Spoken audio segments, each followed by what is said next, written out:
Apapun amal yang dikerjakan di 10 awal bulan Zulhijjah adalah amal yang paling besar.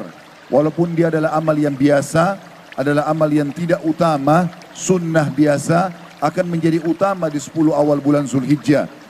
Dengarkan baik-baik sabda Nabi SAW dalam sebuah hadis riwayat Bukhari. Dikatakan bahwasanya Ibnu Abbas radhiyallahu anhu berkata, Nabi SAW bersabda, Nabi SAW mengatakan tidak ada hari-hari sepanjang tahun dari bulan Muharram sampai bulan Zulhijjah.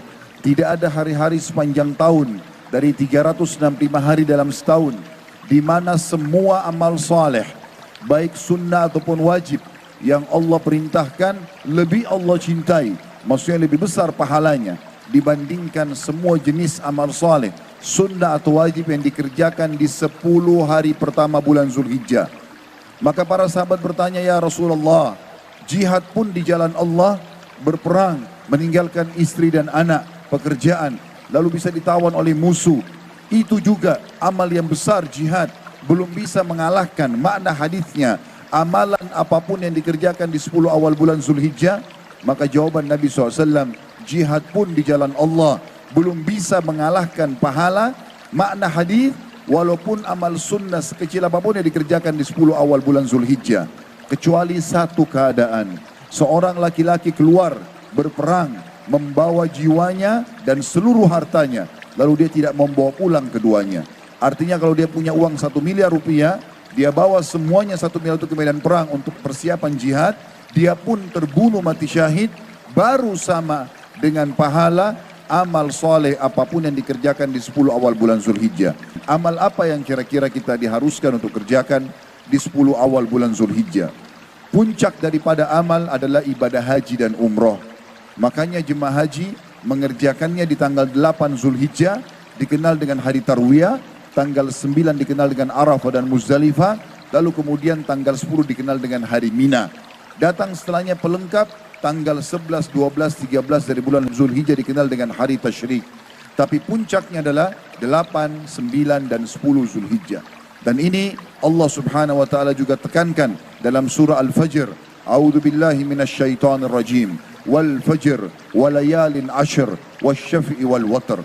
Demi subuhnya Idul Adha itu, maknanya kejarlah solat Idul Adha itu dan berkurban setelahnya. Kemudian kejar sholat malam di 10 malam berturut-turut sebelum subuh Idul Adha itu. Dan jangan luput tanggal 8 dan tanggal 9-nya. Saudaraku seiman, haji ini adalah ibadah yang wajib bagi kaum muslimin. Dikerjakan sekali seumur hidup yang wajibnya. Sisanya hukumnya sunnah.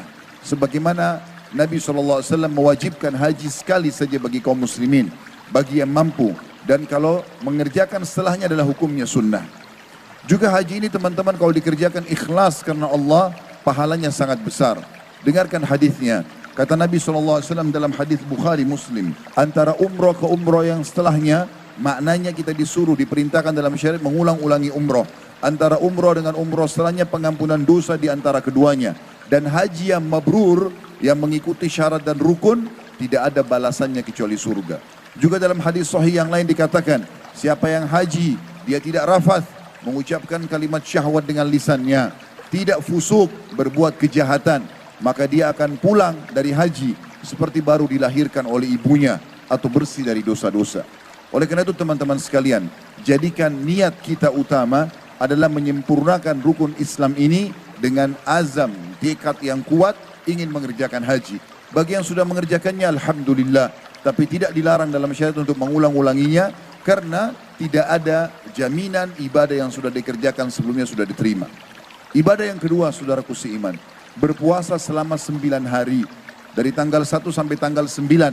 Kalau anda yang luput kemarin tidak sempat berpuasa, maka kalau Allah masih berikan umur tahun depan, jangan luputkan ini. 9 hari ini dianjurkan berpuasa. Kalau yang tidak bisa selama 9 hari, bisa 8 hari, 7 hari, berapa hari saja. Kalau juga tidak bisa, maka minimal jangan kehilangan puasa tanggal 9. Karena disebutkan dalam hadis Bukhari tadi, kalau semua amal yang dikerjakan di 10 awal bulan Zulhijjah ini adalah mengalahkan pahala jihad. Dan yang bisa menyamai hanya orang yang keluar berjihad, membawa seluruh harta dan jiwanya, kemudian dua-duanya habis di jalan Allah. Sementara puasa Disebutkan dalam hadis Bukhari, Muslim yang lain. Kata Nabi SAW, Allah berfirman dalam hadis Qudsi, semua amal ibadahnya anak Adam, semuanya sudah ditentukan kadar pahalanya. Satu pahala atau satu perbuatan bisa menjadi 10 kali lipat, kecuali puasa. Karena dia milikku, kata Allah, aku akan membalasnya langsung. Dia meninggalkan makanan, minuman dan syahwatnya karena aku. Maka pahala puasa adalah ibadah yang sangat besar. Kalau diletakkan di 10 awal Zulhijjah, tepatnya 9 hari pertama, maka itu akan mendapatkan pahala puncak. Dan kita tidak perintahkan atau tidak diperintahkan tanggal 10 Zulhijjah hari ini puasa. Karena ada riwayat yang lain kalau Nabi SAW melarang umatnya berpuasa di 2 hari raya, Idul Fitri dan Idul Adha. Sementara hari Arafah sendiri atau tanggal 9 Zulhijjah diperintahkan oleh Nabi SAW puasa. Dan beliau menyebutkan keutamaan dalam hadis Bukhari Muslim. Beliau mengatakan akan mengampuni dosa-dosa 365 hari ke belakang atau 1 tahun ke belakang. Dan 365 hari ke depan atau 1 tahun ke depan. Artinya dengan puasa sehari saja saudaraku seiman, di tanggal 9 Zulhijjah, maka akan membersihkan 730 hari dari dosa-dosa yang pernah Anda lakukan. Juga yang ketiga, amal yang sangat ditekankan adalah sholat malam. Sebagaimana Allah sebutkan dalam surah Al-Fajr tadi. Di ayat keduanya, A'udzubillahi minasyaitonirrajim, setelah Allah mengatakan wal fajri walayalin ashr. Dan demi subuhnya Idul Adha itu, serta 10 malam berturut-turut sebelumnya. Sampai sebagian ulama mengatakan 10 awal bulan Zulhijjah, malam-malamnya menyaingi 10 akhir bulan Ramadan. 10 akhir Ramadan ada Lailatul Qadar tapi 1 malam saja. Lebih baik daripada 1000 bulan. Tapi di sini 10 malam berturut-turutnya pahalanya lebih besar daripada jihad. Selanjutnya teman-teman sekalian, yang keempat adalah sholat Idul Adha dan juga berkurban setelahnya. Sebagaimana Allah Subhanahu wa taala menyebutkan dalam surah Al-Kautsar ayat 2, A'udzubillahi minasyaitonirrajim, fasholli li rabbika wanhar. Salatlah hai Muhammad Idul Adha itu dan berkurbanlah setelahnya. Dari ayat kedua surah Al-Fajr ini, ulama sepakat hampir semuanya mengatakan bahwasanya Idul Adha lebih afdal daripada Idul Fitri. Karena Idul Fitri hanya ada sholat Idul Fitri saja. Setelahnya kaum muslimin bebas mengerjakan apa saja. Tetapi Idul Adha dikuatkan dengan waw ataf di sini, fasholli li rabbika wanhar. Kerjakan sholat itu Idul Adha dan berkurbanlah setelahnya. Begitu juga teman-teman sekalian dengan semua jenis amal soleh, membaca Al-Quran, berzikir kepada Allah Subhanahu wa taala, terutama dalam mengamalkan ayat firman Allah SWT surah Al-Hajj ayat 28 yang bunyinya A'udzubillahi minasyaitonirrajim wa yadhkuru smallahi fi ayyamin ma'lumat. Dan mereka diperintahkan sekali kaum muslimin untuk berzikir kepada Allah di hari-hari yang sudah ditentukan. Para ahli tafsir mengatakan surah Al-Hajj ayat 28 maknanya adalah 10 awal dari bulan Zulhijjah. Karena itu para ulama anjurkan untuk memperbanyak zikir pada hari-hari tersebut. Berdasarkan juga hadis Ibnu Umar radhiyallahu anhu dalam hadis riwayat Ahmad dengan sanad sahih, maka perbanyaklah tahlil la ilaha illallah, takbir, Allahu akbar, tahmid pada hari-hari itu atau alhamdulillah pada hari-hari itu.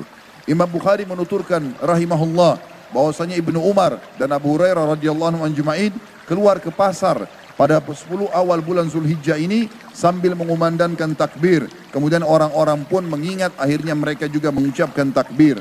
Dan Ishaq rahimahullah meriwayatkan dari fuqaha tabi'in bahwasanya pada hari-hari itu dianjurkan membaca Allahu Akbar, Allahu Akbar, Allahu Akbar, la ilaha illallah, wallahu akbar, Allahu Akbar walillahil hamd. Juga dalam surah Al-Baqarah Allah menekankan ayat 185 tentang masalah itu. A'udzubillahi minasyaitonirrajim walitukabbirullaha ala ma hadakum wa la'allakum tashkurun. Dan hendaklah kalian mengagungkan Allah atas petunjuknya yang diberikan kepada kalian dan agar kalian bersyukur kepada Allah. Juga teman-teman sekalian dianjurkan sekali kaum muslimin untuk melakukan takbir berhubungan dengan ini mutlak dan muqayyad. Yang dimaksud dengan mutlak adalah seorang muslim membaca dari tanggal 1 Zulhijjah sampai akhir hari tasyrik tanggal 13 Zulhijjah. Mulai tanggal 1 Zulhijjah sampai tanggal 13 membaca takbir mutlak atau selalu membaca di mana saja kapan ada kesempatan. Allahu Akbar, la ilaha illallah, Allahu Akbar walillahil hamd. Dan juga dianjurkan takbir muqayyad menjelang sholat Idul Adha, sering dipandu di masjid-masjid. Allahu Akbar, la ilaha illallah, Allahu Akbar walillahil hamd. Ini juga dibaca sampai akhir hari tasyrik. Dan dianjurkan pada saat habis sholat 5 waktu, imamnya mengumandangkan ini, kemudian makmumnya pun membaca setelah sholat 5 waktu itu sendiri.